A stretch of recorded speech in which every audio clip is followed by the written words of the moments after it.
Goddess of Science, Mrs. Bolvin, and we're going to do some momentum and impulse exemplars today. Okay, so the formulas that you're going to need are right at the top of your sheet there.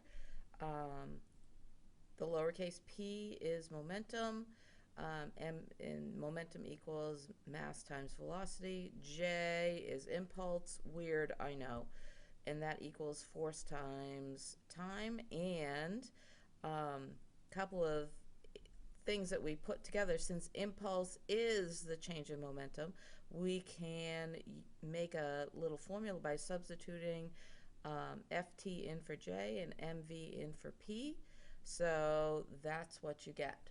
So those formulas will all be of use to us during this worksheet. Okay, so we're going to start out exactly the same way we always do. We're going to write down what we know.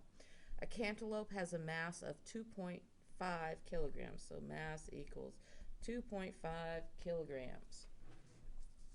And it's traveling at a velocity of 10 meters per second. So what is the momentum? So which of the formulas are we going to use? Well, probably the one with mv and p in it. That would be helpful. P equals mv. So P over here in the work area is 2.5 times 10. So that gives us 25. Now this is a tricksy unit because mass is in kilograms and velocity is in meters per second. So kilograms meters per second is our unit there. Okay, next. So now we have a blueberry is rolling into a rotting banana and it stops. So we have a blueberry exerts force of 0.5 newtons on the banana. Takes the blueberry 2.5 seconds, not 2.5, 0.25 seconds to stop. And we want to find out what the impulse is, so that's J equals. Okay, so looking for a formula that has all of these in it. Look at that. It's right up there. Boom. Okay, so our formula is J equals capital FT. So J equals 0.5 times 0.25.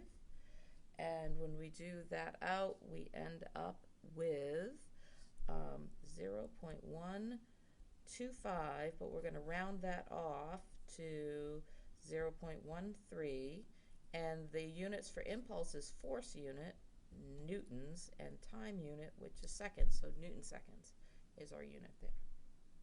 Okay, next, the cantaloupe from problem 1. So let's just go ahead and put the information in. So we knew the cantaloupe has a mass of 2.5 kilograms. We know that the velocity of the cantaloupe is 10 meters per second. So it rolls into a giant pile of fruit salad and stop. If it takes 0.5 seconds to stop, so that's a time equals 0.5 seconds. Calculate the average force. So we're looking for force. So of the formulas we have at the top of the page, which one has MV, T, and F in it? Well, there's only one, and that happens to be that one right there. So it looks like that one is the one we're going to use.